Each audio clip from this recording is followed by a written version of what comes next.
Hello, Apple briefly crossed the $3 trillion mark in January 2022, and today its market cap hit that bar again. Shares traded at a price above $192 immediately after trading began on Friday.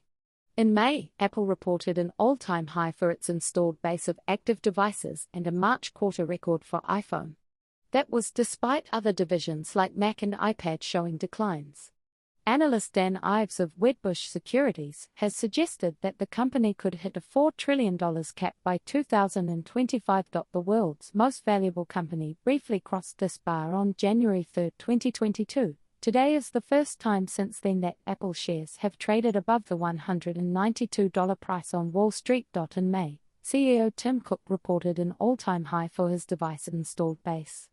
Services and iPhone revenue were up year over year. Since then, the company has launched a new MacBook Air laptop and a 15-inch MacBook Air tablet. Thanks for watching.